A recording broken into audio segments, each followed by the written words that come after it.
Hello guys, welcome to cooperative study പറ്റി. ഇന്ന് നമുക്ക് കോപ്പറേറ്റീവ് സർവീസ് എക്സാമിനേഷൻ ബോർഡിന്റെ ജൂനിയർ ക്ലർക്കിന്റെ സിലബസ് ഒന്ന് നോക്കാം.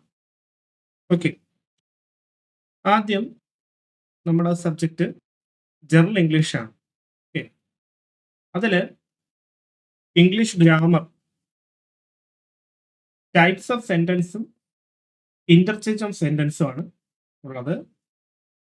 പിന്നെ different parts of speech, agreement of subject and verb, articles, use of primary and modal auxiliary verb, question tags, infinite gerunds,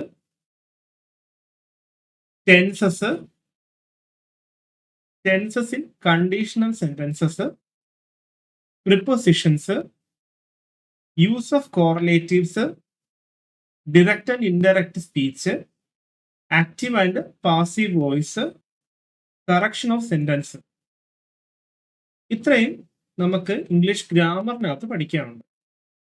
ഇനി vocabulary part എടുക്കുമ്പോൾ singular and plural, change of gender, collective nouns, പിന്നെ compound words, synonyms, antonyms, phrasal verbs, foreign words and phrases, one word substitutes, words often confused, spelling test, idioms and meanings, ഇഡിയംസും അതിന്റെ മീനിങ്സും, പിന്നെ expansion and meaning of common abbreviations. ഇത്രയും കാര്യങ്ങളാണ് English പഠിക്കാനുള്ളത്. അപ്പോൾ ഇംഗ്ലീഷിൽ നമുക്ക് എത്ര മാർക്ക് കിട്ടും? 10 മാർക്കിന് വേണ്ടിയിട്ടാണ് ഇത്രയും നമ്മൾ ചെയ്യുക. ഓക്കെ, ഇനി ജനറൽ നോളജ് GK വരുമ്പോൾ അതും 10 മാർക്കാണ്. അതിനകത്ത് united nations, history of the freedom struggle in India, history of Travancore, social reform movements, political history ഇന്ത്യയുടെ കേരളത്തിന്റെ, പിന്നെ Indian constitution, Indian 5-year plans, economic reforms, പിന്നെ റീഓർഗനൈസേഷൻ ഓഫ് സ്റ്റേറ്റ്സ്, പിന്നെ ഗവർണൻസ് ആൻഡ് ഗവർണൻസ് സിസ്റ്റംസ് ഇന്ത്യയുടെയും കേരളത്തിന്റെയും പഠിക്കണം. പിന്നെ Indian states and their characteristics, oceans, continents, global warming, പിന്നെ Kerala's geography, districts, rivers, agricultural crops, minerals, green revolution, പിന്നെ art, sports, literature, culture, വേൾഡിനെയും ഇന്ത്യയുടെയും കേരളത്തിന്റെയും, പിന്നെ കറണ്ട് അഫയേഴ്സ്. ഇത്രയും പഠിക്കാറുണ്ട്. ഓക്കെ, ഇതാണ് ജനറൽ നോളജ് പഠിക്കേണ്ടത്. ഇനിയുള്ളത് ടെസ്റ്റ് ഓഫ് റീസണിങ്, അതിലും 10 മാർക്കാണ് നമുക്ക് കേട്ടോ. അതിനകത്ത് ബേസിക് ആയിട്ടുള്ള അരിത്തമെറ്റിക്, മെന്റൽ എബിലിറ്റിയും ഒബ്സർവേഷൻ സ്കിൽ അസസ്മെന്റുകളും ഉണ്ട്. പിന്നെ numbers and basic operation, fractions and decimal numbers, percentage, profit and loss, simple and compound interest, ratio and proportion, time and distance, time and work, average, series, problems on mathematics, science, position determination test ഉണ്ടാവും. പിന്നെ analogy, word analogy, alphabet analogy, number analogy, then odd man out, number review system ഉണ്ട്, coding and decoding, family relation പഠിക്കാനുണ്ടാവും, പിന്നെ sense of direction, time and angles, time in a clock and its reflection, പിന്നെ date and calendar, clerical ability. Okay, ഇത്രയും കാര്യങ്ങളാണ് test of റീസണിങ്ങിൽ പഠിക്കേണ്ടത് 10 മാർക്കിന്.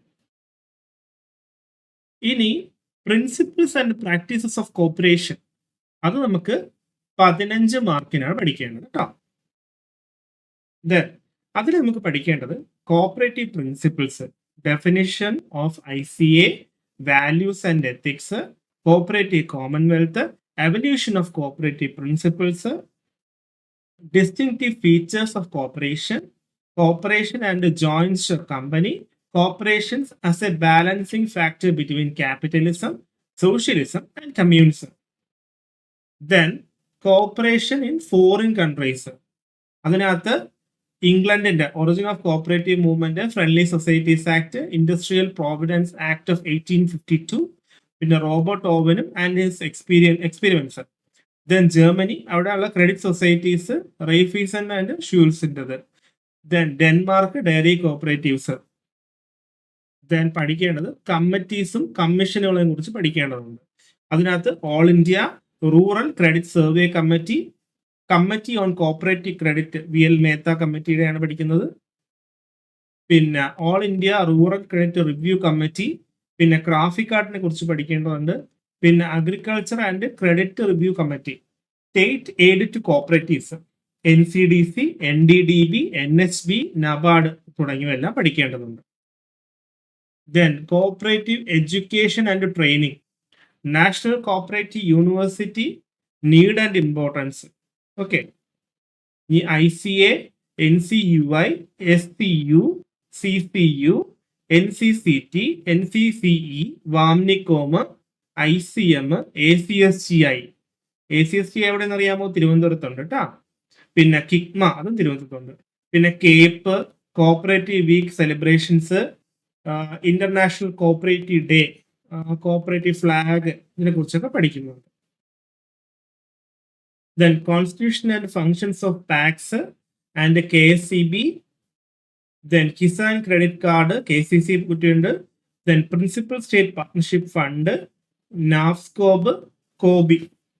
Then objects and working of PCARDB and KSCARDB, Debenture Redemption Fund, Technical Enquiry Report, DB file, discharge voucher file. Then procedure for granting long-term loans, National Federation of Agricultural Rural Development Bank. Okay. Then അടുത്ത പഠിക്കേണ്ടത് non agricultural credit societies, objectives, membership and working of urban cooperative banks and employee credit societies, housing cooperatives, importance and advantage, construction and working of primary housing societies and housefed, National Federation of Urban Cooperative Banks, NFUCB. Then marketing and processing societies, advantage of cooperative marketing, constitution and working of primary marketing societies and market fed, state cooperative rubber marketing federation, Kerafed, Rubco, Raidco, Camco. Okay. Then അടുത്തത് need and importance of consumer cooperatives, objects and functions of primary consumer stores, district wholesale stores, consumer fed, active price policy, double compartmental system, Neethi stores, student consumer stores, NCCF. Then നമുക്ക് പഠിക്കേണ്ടത് ആപ്കോസിനെ കുറിച്ച് പഠിക്കാനുണ്ട്. Objectives and working of primary milk societies, regional cooperative milk producers union, KCMMF, role of dairy cooperatives to rural development. Then industrial cooperative societies, types of industrial cooperatives, handloom, coir, BD, handicrafts, cashew, etc. Handex, Coirfed, Handicraft Apex Society, Kerala Dinesh BD, Capex, Texfed. Then SC/ST ഫെഡിനെ കുറിച്ചും, Matsyafed, Vanithafed, house fed, tour fed, labour fed, SPCS, ULCCS, അതായത് Uralungal labour contract cooperative society കേട്ട് കാണും. Okay, next one risk fund scheme, deposit guarantee scheme, cooperative employee self finance pension scheme, Kerala cooperative ombudsman scheme, member relief scheme, consortium lending, പിന്നെ Kerala cooperative welfare and development scheme, cooperative employees welfare board. ഇനി functional areas of മാനേജ്മെന്റിനകത്ത് functional areas of management of cooperatives evaluation of performance of cooperatives, cooperative administration, need for professional management, accountability, budgeting and control, human resource management, motivation, group dynamics, leadership, decision making, problem solving, performance appraisal, training need assessment, TNA, then time management, procrastination, stress management, communication, finance, management, asset and liability. Okay. Management, പിന്നെ management of operations. Then cooperative department setup in Kerala. അതെന്തെന്ന് പഠിക്കണം കേട്ടോ. പിന്നെ നമുക്കറിയാം act and rule. അത് നമുക്ക് 15 മാർക്കിനാണ് ചോദിക്കുക. ഇപ്പോൾ 2023 കുറച്ച് അമെൻമെന്റുകൾ വന്നിട്ടുണ്ട്. അതും കൂടെയൊക്കെ പഠിച്ചു വെക്കുക കേട്ടോ. കുറെ മാറ്റം വന്നിട്ടുണ്ട്. Then ഈ ആക്ട് ആൻഡ് റൂളിനകത്ത് Kerala cooperative societies act 1969 as amended. Then Kerala Cooperative Societies Rule 1969 as amended. അതിലെ പുതിയ അമെൻമെന്റ് വന്നിട്ടൊന്ന് പഠിക്കാനുണ്ടോ? ഓക്കെ. ദെൻ ബാങ്കിങ്, അത് 20 മാർക്കിനുണ്ട്. So banking system in India, scheduled and non-scheduled banks, commercial banks, RRB, regional rural banks ആണ് കേട്ടോ. Then cooperative banks, foreign banks, local area banks, small finance banks, payment banks, CRR, cash reserve ratio, then SLR, നമുക്കറിയാം statutory liquidity ratio, repo rate, reverse repo rate, then bank rates, etc. Then NABARD, supervision of cooperative banks and RRBs, NBFC. Then banker and customer relationship, different types of customers, then special types of customers, minors, Pardanishan ladies, blind persons, lunatic, then insolvent persons, then know you customer, that is KYC, anti-money laundering guidelines of RBI, regulatory and supervisory functions of RBI, Negotiable Instrument Act 1881, then negotiable instruments, promissory notes, bill of exchange, check, crossing of check കൊണ്ട് പഠിക്കാറുണ്ട്. Different types of crossing, general crossing, special crossing, then non negotiable crossing, എൻഡോഴ്സ്മെന്റുകളെ പറ്റി പഠിക്കാറുണ്ട്. Meaning എന്താണ്, parties of endorsement, essential of valid endorsement, types of endorsement, endorsement in blank, endorsement in full, conditional endorsement, restrictive endorsement, sans recourse ആണ് endorsement, facultative endorsement, parties to endorsement, effect of endorsement. Then അടുത്ത പഠിക്കേണ്ടത് payment and settlement system, alternative channels of payment, then Indian currency notes, RTGS കേട്ടിട്ടുണ്ടാവും, real time gross settlement എന്ന് പറയും. Then NEFT ഉണ്ട്, national electronic fund transfer, then internet banking, mobile banking, UPI, ATMs, CDMs, POS, quick response code, prepaid instruments, debit card, credit card, core banking solutions, അതായത് CBS. Okay. Then അടുത്തത് പഠിക്കേണ്ടത് grievances redressal mechanism, integrated ombudsman scheme 2021. Then consumer protection act OPRA 2019. Then deposits, that is schemes of banks and cooperative societies, saving bank account, BSBD account, അതായത് basic small account ആണത്. Okay. BSBD account ഉണ്ടാവും. പിന്നെ PMJDY account, small accounts, പിന്നെ guidelines, then current account, fixed deposits, RD അക്കൗണ്ടുകൾ, ഇതിനെ കുറിച്ച് പഠിക്കാറുണ്ട്. Issue and payment of demand draft, safe deposit locker, safe custody of articles പഠിക്കാറുണ്ട്. Then nomination rules, garnishee order, attachment order, right of general lien, right of set off, rules of appropriation mandate and power of attorney, lean, pledge, hypothecation, mortgage. Then priority sector guidelines, agri loans, KCC, MSME and other loans, പിന്നെ general ആയിട്ടുള്ള കുറച്ച് കാര്യങ്ങൾ പഠിക്കേണ്ട അതിനകത്ത്.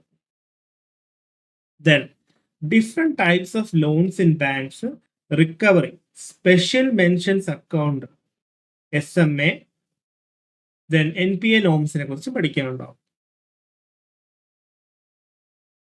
പിന്നെ 20 മാർക്കിന് പഠിക്കാനുള്ളത് accounting ആണ്. അതായത് definitions and objects of financial accounting, branches of accounting, അഡ്വാൻറ്റേജസും ലിമിറ്റേഷൻസും പഠിക്കാനുണ്ടാവും. Then accounting principles, concepts, conventions, journal, ledger, subsidiary books, trial balance, എറേഴ്സും അതിന്റെ rectification. Then final accounts and adjustments പഠിക്കാനുണ്ട്.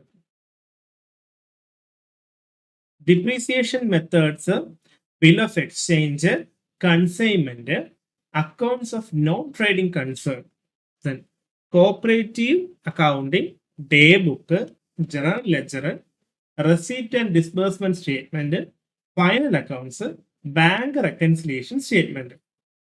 ദെൻ കോസ്റ്റ് അക്കൗണ്ടിങ്ങിന്റെ ഭാഗത്ത് കോസ്റ്റ് അക്കൗണ്ടിങ്ങിന്റെ ഒബ്ജക്ട്സും അഡ്വാൻറ്റേജസും, limitations of a good cost system, types of costing, marginal costing, standard costing, opportunity cost, sunk cost, differential cost, elements of cost, direct cost and indirect cost, overheads, non cost expenses, management reporting and management information system, material control, bin card, stores ledger, EOQ, അത് economic order quantity ആണ് കേട്ടോ. Then methods of valuing material issue. Okay. Then labor costs, types of labor systems of wage payment. Then financial planning. Financial planning in forecasting. Then SWOT analysis, strength, weakness, opportunity, threat analyze. Then profit planning, budgeting, budget, capital, budgeting cost of capital, then statement and return to be furnished to the registrar. പിന്നെ അടുത്തത് പഠിക്കേണ്ടത് analysis of financial statements.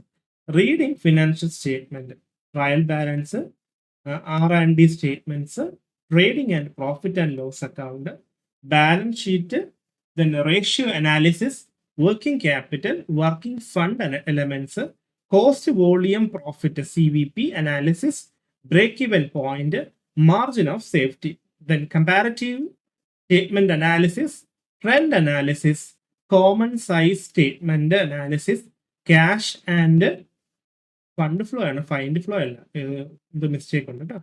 Fund flow analysis, ratio analysis, fraud causes, fraud triangle, prevention of fraud, statutory audit submission of statement to the auditors. ഇതെല്ലാം കൂടെ ആകുമ്പോഴത്തേക്ക് നമുക്ക് 100 മാർക്കിനാവും. Okay, എന്തായാലും ഇതൊന്ന് നോക്കുക നിങ്ങൾ. എന്തായാലും ഇതെല്ലാം ഒന്ന് കവർ ചെയ്തിട്ട് എത്രയും പെട്ടെന്ന് ജോലി കിട്ടട്ടെ. Thank you. വീഡിയോ ഇഷ്ടപ്പെട്ട ചാനൽ സബ്സ്ക്രൈബ് ചെയ്തേക്കെ.